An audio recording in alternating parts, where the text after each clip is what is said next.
Me llamo Harper Lell y tengo 36 años. Hace 2 años, 2 hermanas llegaron a mi casa cargando todas sus pertenencias en una sola bolsa deportiva gris. Y la persona que más luchó por separarlas fue mi propia madre, sentada en mi propia mesa durante la cena. Se enamoró de la niña de 6 años desde el primer día que la conoció. A la de 14 la llamó problemática. Luego, un domingo, mientras comíamos un estofado, dejó el tenedor sobre el plato y dijo: «Quédate con la chiquita, la dulce.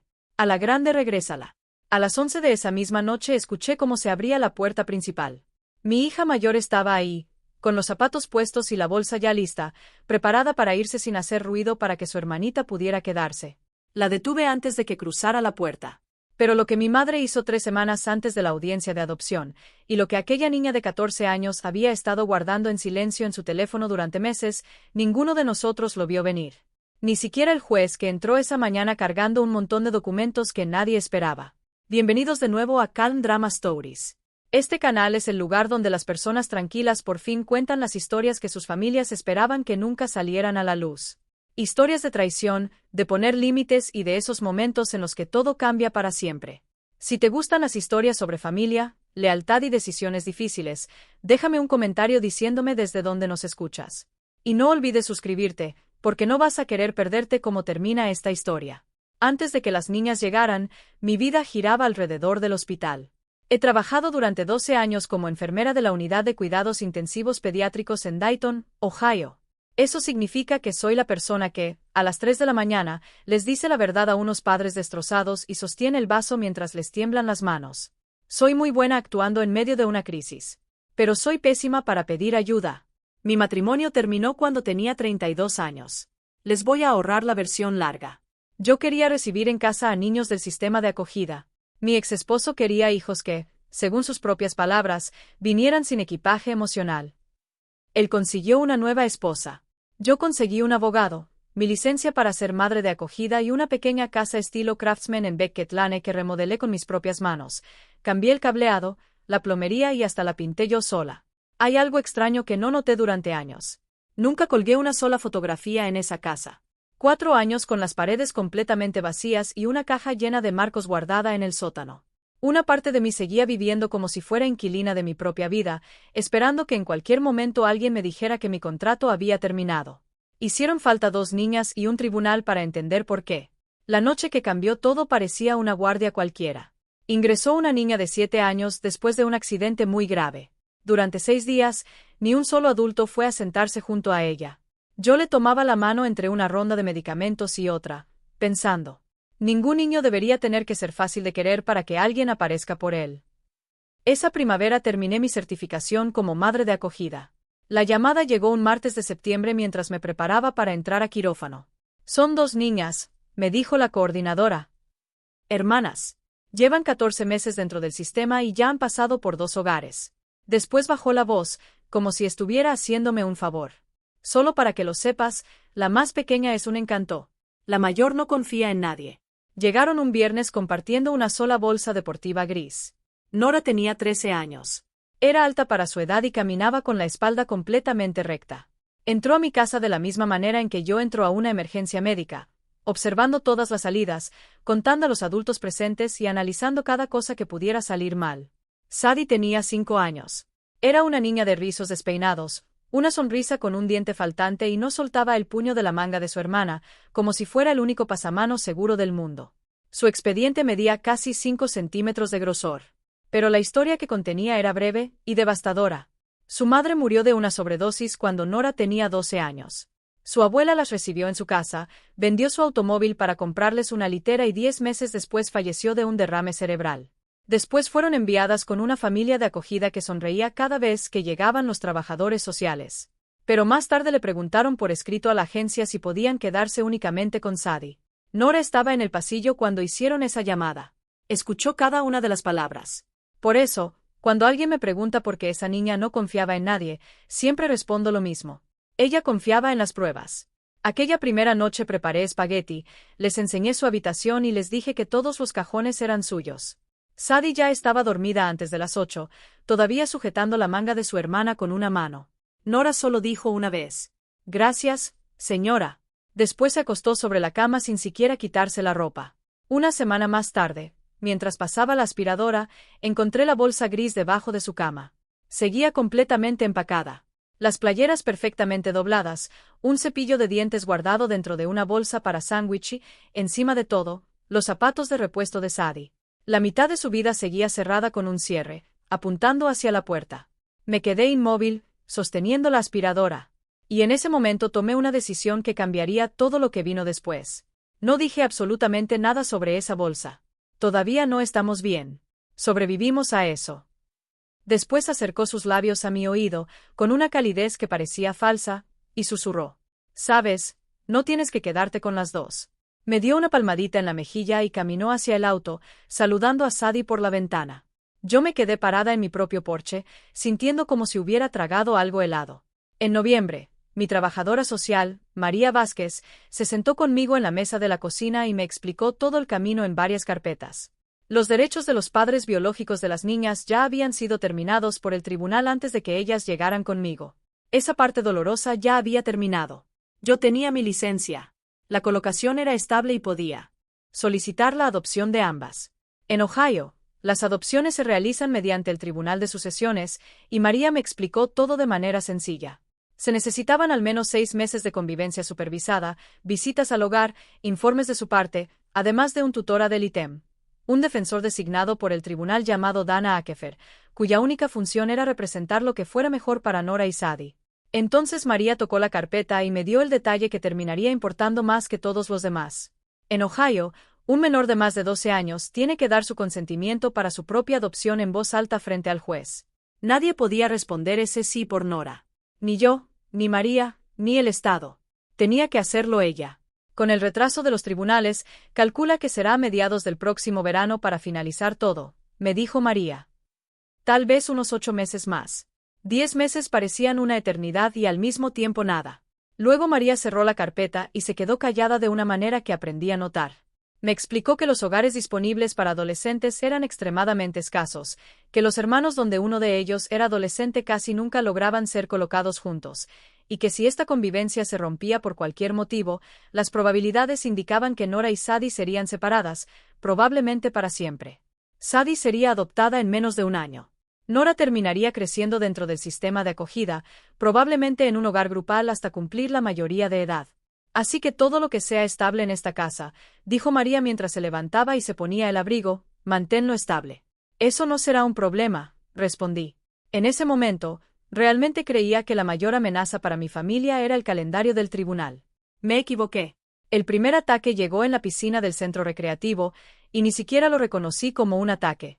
Era un sábado de principios de abril, una de esas mañanas de piscina cubierta que huelen a cloro y concreto mojado. Sadie, que ya tenía 6 años, estaba jugando en la parte baja de la piscina cuando un niño del doble de su tamaño le arrancó los lentes de natación de la cara y los levantó sobre su cabeza mientras ella lloraba. Nora cruzó la zona de la piscina como una tormenta. Le arrebató los lentes, se colocó entre el niño y su hermana y le dijo: «No vuelvas a ponerle las manos encima». La madre del niño llegó gritando sobre adolescentes agresivas. Pero el salvavidas, que había visto todo, apoyó a Nora. Y ahí terminó el asunto. Excepto que mi madre había estado sentada en las gradas observando con su té en la mano. Para el miércoles, la historia ya había recorrido a toda la familia como tinta en agua. Y en la versión de mi mamá, tenía una forma completamente diferente. La mayor agarró a un niño pequeño. La mayor tiene problemas de temperamento. Deberías haber visto sus ojos. La llamé y corregí la historia con calma, pero claramente. Un niño le quitó los lentes a Sadie. Nora protegió a su hermana. El salvavidas lo confirmó. Mi madre escuchó como quien espera que hierva una tetera. Bueno, dijo, tú no estabas ahí, cariño. Sí estaba. Esa noche, Rachel me mandó un mensaje y podía escuchar la voz de mi madre detrás de cada palabra. Mi mamá está realmente preocupada por la seguridad de Sadie. Nadie te está atacando. Tenemos que hablar. Me senté en mi cama leyendo ese mensaje mientras una sensación fría se extendía por mi pecho, porque finalmente entendí el patrón. Que Nora fuera maravillosa no iba a detener nada. Cada hecho sería derretido y moldeado de nuevo hasta convertirse en la misma historia. El problema no era lo que Nora hacía. El problema era lo que mi madre necesitaba que Nora fuera. Después comenzó la campaña que sí pude ver. Y eso me hizo creer, equivocadamente, que estaba viendo todo. Empezaron a llegar invitaciones con un espacio vacío en medio. Abuela quiere llevar a Sadie al zoológico el sábado. Solo Sadie, para que tenga un tiempo especial. Un paseo de compras para elegir el vestido de niña de las flores para la boda de mi primo. Talla 6. Una fiesta de té en la iglesia para las nietas. En singular. Cada oferta parecía cálida, generosa y amorosa. Pero todas tenían el mismo mensaje escondido. Una niña era elegida. La otra debía sentirse agradecida por ser tolerada. Dije que no todas las veces. Y siempre usé las mismas palabras para que no hubiera ninguna confusión. Las dos niñas o ninguna. Mi mamá se reía y decía: por favor, Harper, es solo el zoológico, no una batalla por la custodia. Pero yo había visto la cara de Nora durante una de esas llamadas. La forma en que se volvió tranquila, amable y completamente vacía. Como una puerta cerrándose lentamente sin hacer ruido. Y entendí exactamente que estaba instalándose dentro de ella, invitación tras invitación. La idea de que una de ellas pertenecía más que la otra. Si alguna vez has visto a alguien que amas trabajar en la mente de un niño de maneras demasiado educadas para poder nombrarlas, si alguna vez has tenido que proteger a tu hijo de tu propia familia, quiero que me lo cuentes en los comentarios, porque los leo y durante mucho tiempo pensé que era la única. Y quédate conmigo, porque lo que había en ese teléfono y lo que mi madre hizo 3 semanas antes de la audiencia es la razón por la que esta historia termina en un tribunal. Ese verano todavía creía que el silencio significaba que las cosas se estaban calmando. Pero en esta familia, el silencio solo significaba que el trabajo se había trasladado al interior de la casa. Nora cumplió 14 años a finales de abril y le organicé una fiesta. Según ella, era su primera fiesta de verdad desde 4º grado. Invité a toda la familia a propósito. Llámalo esperanza. Llámalo reunir pruebas contra mi madre. A esas alturas, ambas cosas se habían convertido en lo mismo. Mi mamá llegó sonriendo, cargando 2 cajas envueltas para regalo. Para Sadie, cuya cumpleaños era en diciembre, por cierto, llevó un caballo de peluche del tamaño de un Golden Retriever. Es solo un pequeño detalle para que no se sienta excluida, dijo. Para la cumpleañera llevó una caja más pequeña, perfectamente envuelta. Dentro había una maleta de viaje con ruedas. De carcasa dura color lavanda, de marca reconocida. Toda señorita necesita un buen equipaje, dijo mi madre, con una sonrisa brillante como presentadora de televisión. La habitación cambió. El aire pareció volverse más pesado. Nora miró esa maleta durante un largo segundo. Y después hizo algo que nunca olvidaré. Mostró la cortesía más perfecta que jamás había visto en un niño. Le dio las gracias. Admiró las ruedas. La apartó con cuidado, como si no fuera un mensaje disfrazado de regalo con una agarradera. Esa calma suya rompió algo dentro de mí de una manera que ningún grito habría podido lograr. Durante el pastel, mi mamá levantó su vaso de limonada y dio un brindis que logró hablar completamente sobre Sadie. Nuestra pequeña luz del sol. Nuestra angelita. ¿Cómo está creciendo tan rápido? Mientras tanto, la niña por la que estaban encendidas las velas estaba sentada ahí, con su gorrito de cumpleaños derecho y una expresión completamente tranquila. Mi papá carraspeó. Y por primera vez en 40 años de matrimonio, dijo algo en voz alta. Carol, no seas tan dura. Recuerda a June. La cara de mi madre se cerró como una puerta mosquitera golpeada por una tormenta. Cambió de tema en menos de 3 segundos. Pero yo me quedé ahí, sosteniendo el cuchillo del pastel y pensando. ¿Quién es June? En toda mi vida nunca había escuchado ese nombre. 2 días después, conseguí la historia de mi padre en su garaje, mientras fingíamos arreglar un alternador que ninguno de los dos estaba realmente reparando. June era la hermana mayor de mi madre. Déjenme repetirlo para que entiendan el impacto. Mi madre tenía una hermana. Y yo crecí creyendo que era hija única. June era, en el lenguaje de aquella época y de aquella familia, la difícil. Ruidosa donde Carol era ordenada. Con problemas en la escuela, en la iglesia y hasta en la mesa de la cena. Y en 1975, cuando June tenía 15 años y Carol tenía 12, sus padres subieron a June a un autobús rumbo a la granja de una tía abuela en Missouri. Le dijeron a los vecinos que iba a ayudar con la cosecha. Nunca volvió. Durante algunos años llegaron tarjetas de Navidad. Después, nada. Nadie dijo la palabra enviada lejos, me dijo mi papá mientras se limpiaba las manos lentamente. Simplemente dejaron de poner su plato en la mesa. Tu mamá vio todo eso cuando todavía era una niña. Harper, ella aprendió muy temprano las reglas de esta familia. Hay espacio para los fáciles. Me miró por encima de sus lentes. No estoy justificándola. Solo te estoy diciendo de dónde viene todo esto. Manejé a casa apretando el volante. Haciendo algo que odiaba tener que hacer. Sentir compasión por mi madre. Una niña de 12 años viendo cómo sus padres hacían desaparecer a una hija y lo llamaban a ayudar con la cosecha. Claro que ella llegó a creer que el amor era un bote salvavidas con lugares limitados. Había visto cómo alguien era arrojado fuera de ese bote. Y había aprendido a remar. Pero ahí estaba la diferencia. Sentada en mi entrada, mirando la luz del cuarto de mi hija encendida, entendí algo. Comprender de dónde viene una herida no le da derecho a morder al siguiente niño en la fila. Solo te muestra qué tan profundas son las marcas. En junio hice algo pequeño que terminó siendo la pieza clave de toda esta historia. Le compré una cómoda a Nora. Madera real. Color cerezo. 6 cajones profundos. El tipo de mueble que compras para alguien que esperas que se quede. No le pregunté primero porque hacerlo le habría dado la oportunidad de decir: no te molestes.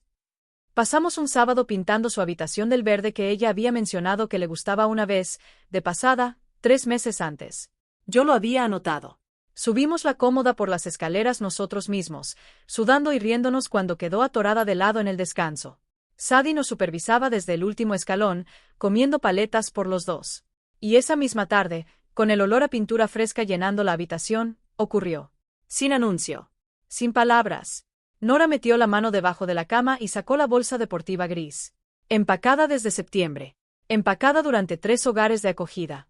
Empacada como si fuera un paracaídas. Y por primera vez en mi casa, abrió completamente el cierre. Guardó sus camisas en el segundo cajón. Su cepillo de dientes fue al vaso del baño. Los zapatos extra de Sadie fueron al closet de Sadie, donde siempre debieron haber estado. Después tomó esa bolsa con ambas manos, la dobló en un cuadrado y la colocó encima de la cómoda. Vacía. Alta. Como una bandera bajando al final de una guerra larga. Ninguna de las dos hizo un discurso. Yo solo dije: los cajones se traban un poco cuando hay humedad. Ella respondió: está bien.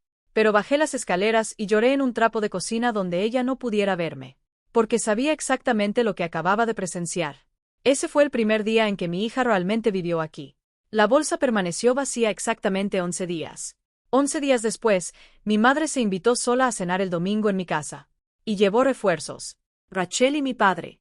También llevó un pastel de durazno comprado en la tienda. Debí haberlo tomado como una señal. Mi madre cocina cuando está feliz. Compra comida cuando tiene una misión. Terminamos el estofado hablando de cosas sin importancia. Las niñas terminaron sus platos. Sadie estaba en la sala viendo caricaturas con el volumen alto. Nora había subido a su cuarto. O eso creía yo. Entonces mi madre dobló su servilleta, alineó su tenedor con el borde de la mesa como si estuviera organizando documentos importantes y dijo: quiero hablar contigo antes de que este asunto de la adopción avance más. Mientras todavía hay tiempo para pensarlo como adultos. Le respondí que ya lo habíamos pensado durante 11 meses. Ella sonrió. Esa sonrisa que guarda para las personas que considera lentas para entender. Harper, cariño, nadie está diciendo nada malo de nadie. Pero eres una mujer soltera con un trabajo exigente, y hay una diferencia entre rescatar a un niño y hundir toda tu vida. Miró alrededor de la mesa. Y todos aquí pueden ver cuál de las dos niñas es Sadie y cuál de ellas. Hizo una pausa. Como quien esquiva algo en la banqueta. ¿Cuál es la otra? Esa niña llegó rota, cariño. Tú no la rompiste, pero tampoco puedes arreglarla. Y va a arrastrar a Sadie con ella. Le dije con calma que esa sería la última vez que esa conversación ocurriría en mi casa. Mi madre me miró por un momento. Después dejó el tenedor sobre la mesa. Y con la misma voz que usaba años atrás para anunciar que la cena estaba lista, dijo: quédate con la dulce. Devuelve a la mayor. El refrigerador zumbó. Las caricaturas se escuchaban desde la otra habitación, riéndose de algo que ninguno de nosotros podía ver. Y arriba, en la escalera, una tabla de madera crujió. El tercer escalón desde arriba. El que llevaba todo el año diciendo que iba a arreglar. Nora había estado ahí el tiempo suficiente para escucharlo todo. Me dije a mí misma que estaba dormida. Nunca me he equivocado tanto sobre un silencio en toda mi vida. La puerta principal tenía un cerrojo que sonaba como un golpe de nudillos contra madera. Y a las 11 de esa noche, ese sonido me despertó de un sueño ligero como si fuera la alarma de un monitor en la UCI. Bajé las escaleras y ahí estaba ella. Bajo la luz amarilla del porche, visible a través del vidrio lateral de la puerta. Con el abrigo cerrado hasta arriba, los tenis perfectamente amarrados y la bolsa deportiva gris completamente llena otra vez, colgada sobre su hombro como si nunca se hubiera ido. Sobre la mesa de la entrada había una nota con mi nombre. La leí estando a menos de 1 metro de ella. Y todavía puedo recitar cada palabra. Cuida a Sadie. No me busques. Estoy bien. Si me voy, ellos dejarán que te quedes con ella. Dile que me fui a un lugar bueno. Ese era el plan. Un plan que mi hija de 14 años había construido usando las cuentas silenciosas que había escuchado en la mesa durante la cena. Ella iba a desaparecer para que la familia aceptara quedarse con su hermana. Tenía un horario de autobús guardado en el bolsillo del abrigo. Había dejado la llave de la casa encima de la nota porque ella era educada de una forma que te rompe el corazón. No grité. No la agarré. Porque no puedes arrebatarle algo a un niño cuya vida entera le ha enseñado que las manos de los adultos solo sirven para quitarle cosas. Me senté en el último escalón con mi bata puesta y le pedí que se sentara conmigo un minuto antes de irse. Ella se sentó. La bolsa seguía sobre su hombro. Lista. Le dije que había escuchado a mi madre esa noche. Cada palabra. Y que ella también las había escuchado. Así que dejáramos de fingir que alguna de las dos no sabía lo que estaba pasando. Entonces dije lo que había cargado dentro de mí desde el día que encontré esa bolsa empacada debajo de su cama. En esta casa nadie tiene que ganarse su cama. Ni tú, ni Sadie, ni yo. Es tuya porque eres mi hija. Esa es toda la prueba que necesitas. Ella miró al suelo durante mucho tiempo. Cuando finalmente habló, su voz era pequeña, furiosa y todavía tenía algo de aquella niña de 12 años que había tenido que crecer demasiado rápido. ¿Y si el juez le cree? Y Dios sabe que me duele admitirlo. No tenía una respuesta.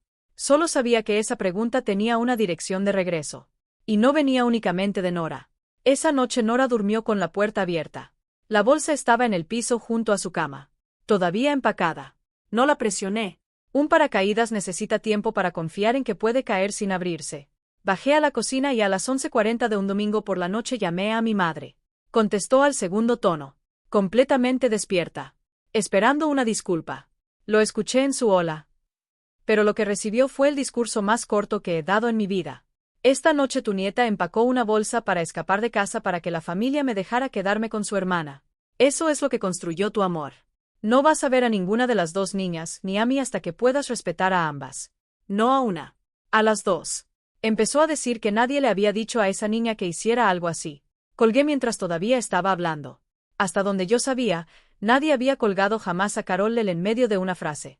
El lunes por la mañana hice algo que me daba más miedo que esa llamada. Llamé a María, mi trabajadora social. Y le conté todo. La campaña. La cena. La bolsa junto a la puerta.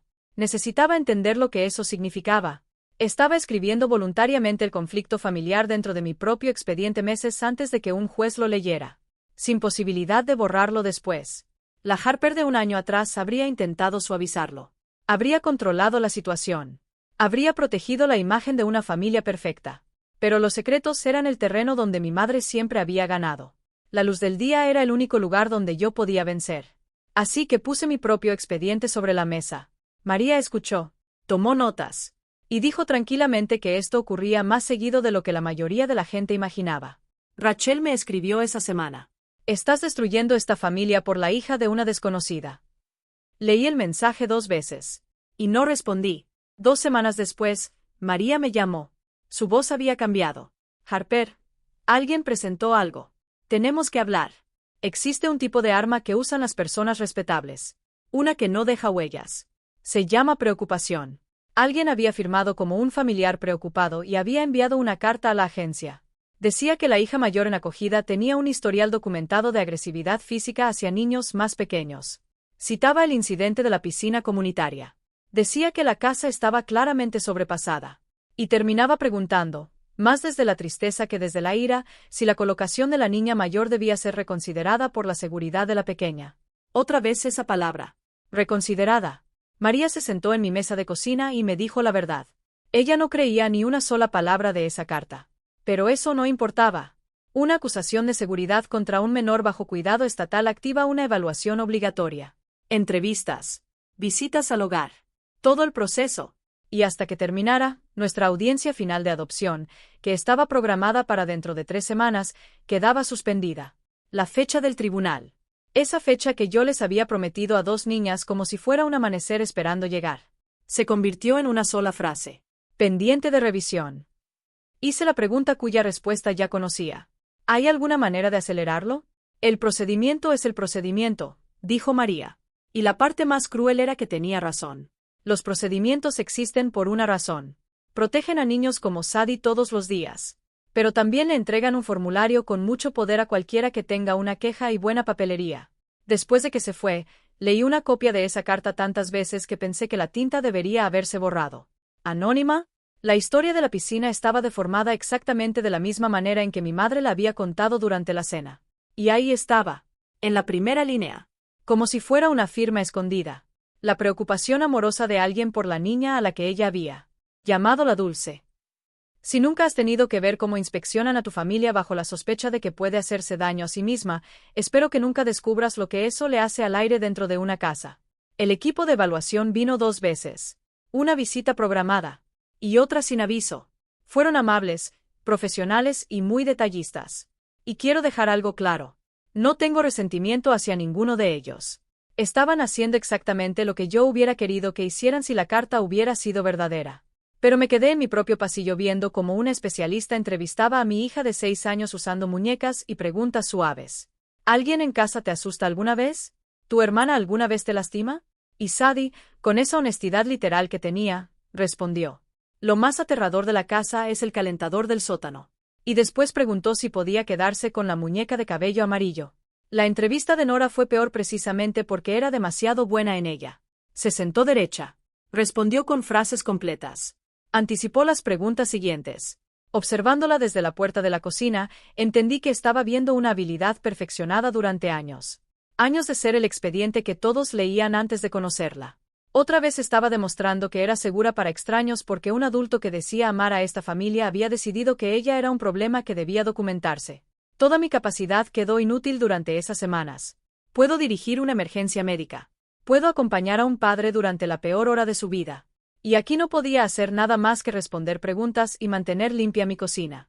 La noche después de la segunda visita, Nora no bajó a cenar. No tengo hambre, dijo desde detrás de la puerta. Me quedé en el descanso de las escaleras con la mano sobre el pasamanos. Y físicamente no pude obligarme a caminar hasta su cuarto y mirar encima de esa cómoda. Lo hice a la mañana siguiente mientras ella estaba en la escuela. Ya sabes lo que encontré. La bolsa deportiva gris estaba otra vez debajo de la cama. Sacada de la cómoda. Medio empacada. Las camisas dobladas con esa terrible perfección. La bolsa del cepillo de dientes. Todo de vuelta en su antiguo lugar. El cierre estaba abierto a la mitad. Como si hasta la propia bolsa dudara. Me senté en el borde de su cama, me abracé los codos y entendí el verdadero costo de aquella carta anónima. No había detenido realmente el papeleo. No de verdad. Había entrado a mi casa y había vuelto a activar el instinto más antiguo de una niña. Están decidiendo otra vez sobre ti, así que ponte cerca de la salida. Esa tarde no le di un sermón. No escondí la evidencia. Cuando llegó a casa, le dije que había visto la bolsa. Y que podía mantenerla empacada todo el tiempo que su cuerpo necesitara tener una salida preparada. Seguía siendo su habitación. Su cómoda. Sus cajones. Y nada de eso tenía fecha de vencimiento. Me miró durante un momento con esos ojos de supervivencia que parecían estar evaluando una emergencia. No dijo nada. Pero esa noche dejó la puerta abierta apenas un poco. Y yo aceptaría una puerta entreabierta antes que un discurso cualquier día de la semana. Eran las 2 de la madrugada cuando me levanté por agua y vi el brillo del teléfono escapando por esa pequeña abertura. Constante. Paciente. Nora estaba despierta, envuelta en su cobija, desplazando lentamente la pantalla, leyendo, deteniéndose y volviendo a leer como alguien que revisa una herida. Una trabajadora social me dijo una vez que los documentos no tienen memoria del amor. Solo recuerdan lo que está escrito. Si alguna vez alguien usó la palabra preocupación como un arma contra tu familia, cuéntamelo en los comentarios. Y quédate conmigo, porque lo que esa niña había estado guardando en su teléfono estaba a punto de llegar a las manos de un juez. 3 días después de la segunda visita al hogar, Nora bajó mientras yo estaba pagando cuentas. Puso su teléfono sobre la mesa de la cocina entre las dos y me lo deslizó como si fuera una rendición. Deberías verlo antes de que ellos decidan, dijo. Lo que había en ese teléfono se remontaba 7 meses atrás. Capturas de pantalla organizadas por fecha. Un álbum titulado Tarea. Mensajes de mi madre. Y un archivo más pequeño de Rachel, enviado directamente a una niña que en ese entonces tenía 13 años y después cumplió 14. Si realmente amas a tu hermana, te irás antes de la audiencia. Siempre serás la razón por la que Sadie no tenga una familia de verdad. Las niñas como tú terminan solas de todos modos, cariño. Es mejor que pase antes de que ella tenga la edad suficiente para recordarte. Había instrucciones. Dios mío, incluso había un plan. Un horario de autobuses del condado. El nombre de un refugio juvenil a 2 ciudades de distancia. Con una nota amable diciendo que nadie la culparía. Y entre todo eso estaba el mismo mensaje repetido una y otra vez, paciente como gotas de agua golpeando una piedra. Vete antes de la adopción. Vete antes de que todo se vuelva feo. Vete porque amas a tu hermana. Leí todo con las manos completamente apoyadas sobre la mesa para evitar que me temblaran. Después hice la única pregunta que quedaba. ¿Por qué los guardaste y nunca me dijiste nada? Nora miró la mesa. Porque cuando los niños dicen cosas sobre los adultos, al niño es al que cambian de lugar. Lo dijo como si fuera una ley de la física. Porque en su vida lo había sido. No los guardé para demostrarle algo a alguien, continuó. Los guardé para que cuando todos dijeran que estaba mintiendo, yo no estuviera mintiendo. Después deslizó la pantalla hasta el final. Hasta un mensaje fechado 4 días antes. 4 días después de que la carta anónima congelara mi audiencia y detuviera nuestro proceso. Giró el teléfono para que yo pudiera verlo. Era el último mensaje de mi madre. No es demasiado tarde para hacer lo correcto, cariño. Quiero ser honesta sobre la hora que siguió, porque ese fue el momento donde toda mi vida cambió de dirección. Mi primer instinto, pulido durante toda una vida siendo hija, fue arreglarlo. Llamar a mi mamá, confrontarla en privado, controlar el daño, proteger lo que quedaba de la imagen familiar. Dale una oportunidad de explicarse, decía la buena hija dentro de mí, una voz que había obedecido desde antes de aprender a andar en bicicleta. Pero entonces miré a la niña frente a mí, la niña que había cargado con ese arsenal durante 7 meses sin usarlo, solo para que algún día nadie pudiera llamarla mentirosa. Y entendí algo. Cada llamada privada que yo había hecho durante años para limpiar los problemas de mi madre había sido un pago hacia una deuda que nunca disminuía. Manejar todo en silencio era su juego, en su terreno. Y yo nunca había ganado ahí. Así que no llamé a mi madre. Le pregunté a mi hija. ¿Es tu teléfono? ¿Es tu historia? ¿Quieres que el juez lo vea? Nora miró hacia la sala. Sadie estaba ahí, narrando un rompecabezas para sí misma usando 2 voces diferentes. Cuando volvió a mirarme, su rostro parecía más viejo que el mío. Ella lo lee, dijo. O nunca van a detenerse. A la mañana siguiente llamé a Dana Akefer, la tutora del ítem de las niñas, y a María. Y para el viernes, Nora caminó conmigo a su lado y les mostró cada captura de pantalla en orden, sentadas en mi mesa de cocina. Todo por el canal correcto. Todo registrado. Todo bajo la luz. Sin reunión familiar. Sin llamada sorpresa. Sin intentar suavizar el camino. Por primera vez en mi vida, dejé que la verdad sobre mi madre viajara sin que yo corriera delante de ella con una escoba tratando de limpiarlo todo. La máquina que mi madre había puesto en marcha siguió avanzando. Pero ahora estaba chocando contra todos los hechos completos. La evaluación terminó a mediados de agosto. La acusación fue declarada sin fundamento. El informe que María me leyó destacó que el incidente de la piscina había sido confirmado por el salvavidas como un acto de protección, no de agresión. También decía que Sadie describió a su hermana como la persona más segura del mundo. Dana presentó su informe como tutora del ítem ante el tribunal. Las capturas de pantalla fueron incluidas junto con fechas y pruebas documentadas. También incluyeron la carta anónima con ese mismo vocabulario familiar. Nuestra audiencia fue reprogramada para la primera semana de septiembre. Casi exactamente un año después de que 2 niñas y una bolsa deportiva cruzaran mi puerta. Esa noche dormí como no había podido hacerlo desde la primavera. Y entonces mi madre hizo algo que todavía me cuesta explicar a personas que nunca crecieron dentro de su clima emocional. Se enteró de lo que había llegado al tribunal. Rachel confirmó que el rumor familiar ya lo sabía todo para agosto. Y mi madre no retrocedió. Anunció a través de Rachel que ella y mi papá asistirían a la audiencia. Sadie merece tener a su abuela ahí. El mensaje decía: no tengo nada que esconder. Los jueces saben lo que significa una familia. Ese es el problema de una fortaleza. Desde dentro, rendirse y sentirse reivindicado pueden parecer exactamente lo mismo. Ella estaba segura, completamente segura. Un juez vería a una abuela de 63 años que iba a la iglesia. Vería a Nora, una adolescente del sistema de acogida con un expediente complicado. Y vería el mundo exactamente como ella lo veía. María solo me dijo: respira y confía en el proceso. Luego agregó: algo sobre la jueza Puig. Ella lee todo. Cada página. Y no le gustan las personas que usan niños como piezas de ajedrez. La noche antes de la audiencia planché 2 vestidos y le expliqué a Nora una vez más la parte de la ley de Ohio que la colocaba en el centro de la sala. Como tenía más de 12 años, la adopción no podía ocurrir sin su consentimiento. Ella misma tenía que decir que sí. en voz alta, frente al juez. Nadie podía decir ese sí por ella. Nora estaba sentada en el borde de mi cama con su pijama, jugando con la cobija. He dicho que sí a todas las colocaciones desde que tenía 12 años, dijo. Asientes. Dices sí, señora. No causas problemas. Así consigues quedarte más tiempo. Levantó la mirada. ¿Cómo se supone que hago que este sí sea diferente? Me senté junto a ella. Es diferente. Y le dije la verdad más importante que conocía. Has pasado toda tu vida diciendo que sí para que la gente te conservara. Mañana será el primer sí que te conserva a ti. Nadie en esta casa tiene que ganarse su cama. Mañana un juez escribirá eso en un documento donde nadie podrá borrarlo. Ella apoyó la cabeza en mi hombro. Y nos quedamos así un rato, sin arreglar nada, porque aprendí que a veces eso también es una forma de medicina. Al otro lado del pasillo, Sadie había colocado su vestido en el suelo con forma de persona, zapatos incluidos, lista para saltar dentro del al amanecer. Nora se levantó para ir a dormir, pero se detuvo en mi puerta con la mano sobre el marco. Si el juez pregunta por qué quieres adoptarme, ¿qué vas a decir? Le respondí. He estado practicando esa respuesta durante un año. A la mañana siguiente, la jueza Margaret Puit entró al tribunal cargando una pila de documentos. Y lo primero que leyó en voz alta no fue nuestra solicitud de adopción. El tribunal de sucesiones de nuestro condado era una sala pequeña que olía a papel y cera para pisos. Bancas de madera de roble. Un sello oficial en la pared. Una bandera que había visto 1000 comienzos y finales familiares.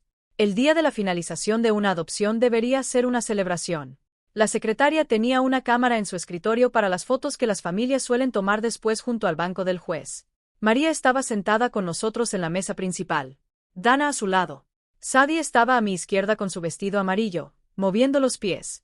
Nora estaba a mi derecha. Espalda recta. Manos juntas. Haciendo eso que siempre hacía. Leer una habitación como si fuera un monitor médico. Y detrás de nosotros, en la segunda fila, estaba mi familia. Mi madre llevaba ropa de iglesia. Perlas. Su mejor abrigo.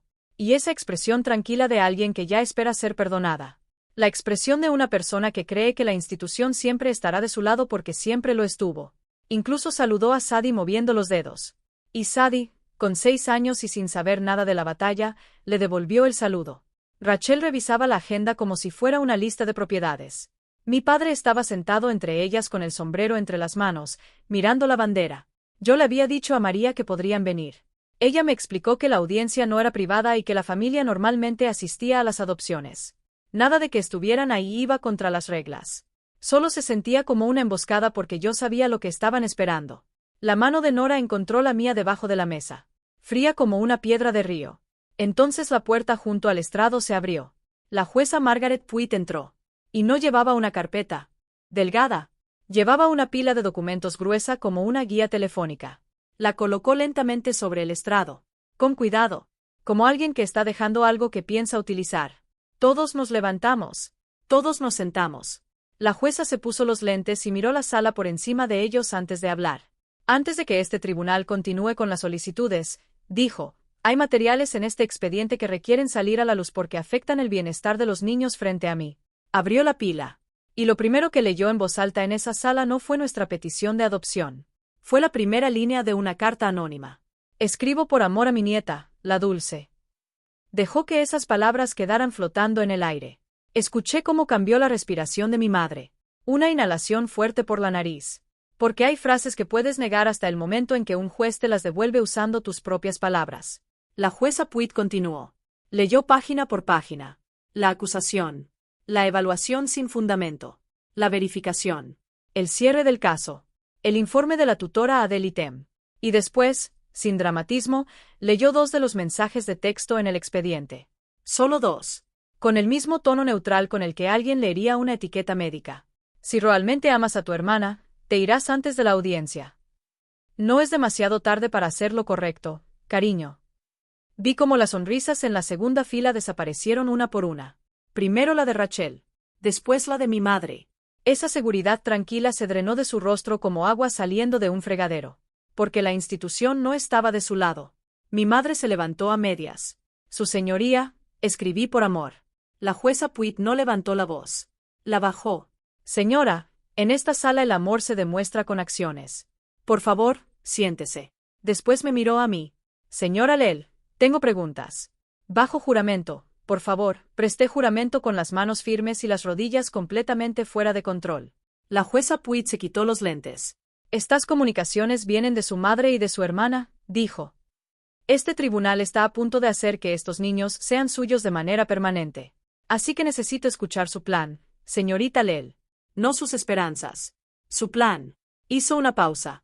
Cuando esta familia le pida que vuelva a elegir en acción de gracias, en una graduación o en la sala de espera de un hospital, ¿qué va a pasar?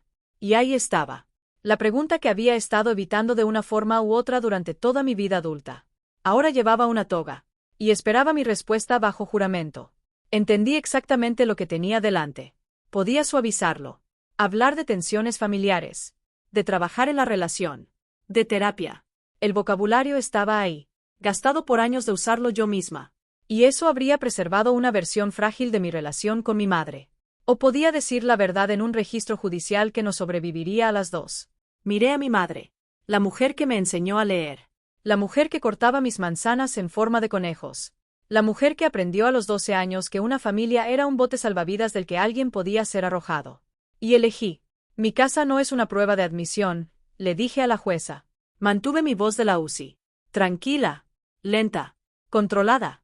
Nadie en esta casa tiene que ganarse su cama. Cualquier persona que trate a una de mis hijas como algo que puede devolverse no tiene un lugar en mi mesa. Quienquiera que sea. Incluso la mujer que me crió. Respiré. No existe una versión de esto donde yo vuelva a elegir, su señoría, porque la elección ya terminó. Terminó en mi puerta, a las 11 de la noche, cuando una niña intentó borrarse a sí misma para pagar una deuda que nunca fue suya. La sala quedó completamente en silencio. Mi madre estaba llorando. Lágrimas reales. Lágrimas desordenadas. Las primeras que veía de ella desde el funeral de su propia madre. Y dejé que cayeran sin correr a atraparlas. Eso también fue una despedida. La jueza Puig asintió una sola vez. Después giró hacia la silla más pequeña de nuestra mesa. Nora, la ley dice que esta siguiente parte te pertenece a ti. Nora, dijo la jueza. Y su voz cambió. Dejó de sonar como una jueza en un tribunal. Sonó como alguien hablando en una mesa de cocina. Tienes 14 años en Ohio. Eso significa que esta adopción no puede ocurrir a menos que tú la quieras. No si tu hermana la quiere. No si la señorita le la quiere. No si yo pienso que es lo correcto. Solo si tú lo quieres. Hizo una pausa. ¿Entiendes que tienes permitido decir que no? Nora se puso de pie. Nadie le pidió que lo hiciera. Lo hizo de todos modos. Como alguien que se levanta por algo que importa. Primero miró hacia la galería. A mi madre. Un segundo largo y tranquilo. La mirada de una niña que había leído cada mensaje y los había guardado todos. Después me miró a mí. He estado empacada desde que tenía 12 años, dijo. Su voz tembló con la primera palabra. Después se estabilizó. La primera noche en cada casa guardaba la bolsa lista porque siempre termina. Y me gusta saber dónde está la puerta. Tomó aire. Antes era buena para irme. Era lo único en lo que realmente era buena. Hizo una pausa. Pero ya no quiero seguir haciendo eso. Sus ojos se llenaron de lágrimas. Sí, por favor. La jueza Puig sostuvo el silencio como si fuera algo delicado entre sus manos. Y entonces Sadie, de 6 años, con su vestido amarillo y los pies colgando sin tocar el suelo, ya no pudo contenerse ni un segundo más. Anunció a toda la sala. Yo también. Las dos nos vamos a quedar con Harper para siempre. La secretaria soltó una risa. María se rió mientras se limpiaba los ojos de una sola pasada. Incluso la bandera parecía verse mejor. El único sonido desde la segunda fila fue mi padre aclarando la garganta 2 veces. La forma que él tenía de fingir que sus ojos no estaban llorosos. La jueza Puig deslizó el primer decreto hacia ella. Destapó su pluma. Y dijo, entonces hagámoslo oficial. 2 firmas. Eso fue todo. Después de 1 año. Una carta anónima. Una fecha judicial congelada. Y 7 meses de veneno enviado al teléfono de una niña. El momento real tomó menos tiempo que preparar una taza de café. La jueza Puig firmó primero el decreto de Sadie. Después el de Nora. Y dijo las palabras que espero escuchar algún día en mi propio funeral. Desde este momento, y según el registro de este tribunal, ustedes son lo que ya han sido durante 1 año, una familia. Aprobó los cambios de nombre. Ambas niñas eligieron Lel. Y Nora, tímidamente, le preguntó a la secretaria si la letra L aparecería en un certificado de nacimiento real. La jueza Puig respondió con una pequeña sonrisa. Esta es la mejor cita que he tenido en mi agenda. Y la cámara ya estaba lista. Tomamos la fotografía tradicional junto al banco. Sadie sosteniendo el mazo del juez con ambas manos como si fuera un trofeo enorme. La jueza Puig casi sonriendo. Fue, sin competencia, la habitación más feliz en la que jamás había estado. Y después salimos al pasillo. Mi madre estaba esperando junto al elevador. Parecía más pequeña que dentro de la sala. Miró los globos que María había llevado a escondidas. Miró el vestido de Sadie. Miró todo menos a Nora. Y dijo, «Te vas a arrepentir de elegirlas a ellas por encima de tu familia, Harper». Hay frases que llegan como una sentencia. Y se van como una confesión. Sentí el viejo impulso. Suavizarlo. Arreglarlo. Cuidar su imagen por ella. Pero dejé que ese impulso muriera donde estaba. Ellas son mi familia, mamá, dije. Mi voz estaba tranquila. Final. Tú fuiste invitada. Tú elegiste la puerta. Ella entró al elevador. Mi padre se quedó un momento más. Puso su mano sobre el hombro de Nora. La primera vez que la tocaba. Bienvenida a bordo, pequeña. Y después siguió a su esposa. Porque 40 años juntos también son una corriente difícil de cambiar. En el auto, Nora observó cómo el tribunal se alejaba en el espejo. Después preguntó. Entonces, ¿qué hacemos con la bolsa? Y esto es lo que realmente pasó durante las siguientes semanas. Porque los finales de la vida real están hechos de pequeñas cosas de papel. Los certificados de nacimiento corregidos llegaron en un sobreoficial. Nora leyó el suyo 2 veces en la mesa de la cocina. En silencio. Como una carta de alguien a quien había esperado escuchar durante años. Nora Lel. Pasó su pulgar sobre las letras para comprobar que la tinta era real. Después subió a su habitación. Bajó con la foto del tribunal enmarcada. Sacó un martillo del cajón de cosas viejas como si fuera lo más natural del mundo. Y clavó un clavo en la pared de la sala. El primer clavo que esa pared había sentido en 4 años. 4 años en los que yo había vivido como una inquilina dentro de mi propia casa. Colgamos la foto juntas. Quedó torcida. Luego la acomodamos. Para Navidad, esa pared tenía 6 marcos. Y ya no podía explicar por qué alguna vez había estado vacía. Rachel me escribió en octubre. No sabía hasta dónde había llegado mamá. Debía haberlo sabido. No era exactamente una disculpa. Era un primer pago. Y respondí como tal. Un mensaje corto. La puerta sigue sin estar cerrada. Pero la luz del porche está apagada. Podemos tomar un café algún día. Ya veremos. Mi madre envió una tarjeta de cumpleaños en diciembre. Dirigida solamente a Sadie. Con brillantina. Y un billete de $20. Con amor siempre, abuela. La devolví esa misma semana. Sin nota. Porque la nota ya había sido dicha bajo juramento. Y no me repito con personas que me escucharon la primera vez. Ella todavía le dice a su grupo de la iglesia que perdió a su hija por esos niños. Yo dejé de darle espacio a la palabra que habría usado para describir a Nora si hubiera ganado. Y la bolsa deportiva gris. El paracaídas. La bandera. Los 11 días. Nora respondió su propia pregunta. La empacó ella misma en julio. A propósito. Feliz. Con toallas, protector solar y lentes nuevos. Después manejamos al lago Erie y dejamos que Sadie enterrara nuestros pies en la arena hasta que la luz del día empezó a desaparecer. Ahora la bolsa vive en el closet del pasillo. Todavía tiene arena en las costuras. Y solo baja cuando necesitamos llevar agua. Nora se inscribió en una clase de fotografía este verano. Pagó el depósito con su propio dinero de cuidar niños varias semanas antes. Si nunca has conocido a un niño que viene del sistema, quizá no entiendas lo que eso significa. Fue una apuesta. Una apuesta que ella seguiría aquí cuando comenzara la clase. Y ganó. Todavía revisa las cerraduras cada noche. Probablemente siempre lo hará. Pero ahora las revisa desde adentro. Con su nombre escrito en una pared con tinta real. Con su hermana durmiendo al otro lado del pasillo. Y con una cama que es suya. Sin tener que pagar por ella. Mientras todos sigamos viviendo. En algún punto aprendí la única definición de familia que realmente importa. La que sirve tanto en un tribunal como en una cocina. La familia no es una mesa donde ganas un asiento. La familia es una puerta que alguien se niega a dejarte cruzar hacia afuera. Esa es mi historia. Una cena. Una bolsa empacada. Un juez que leyó cada página.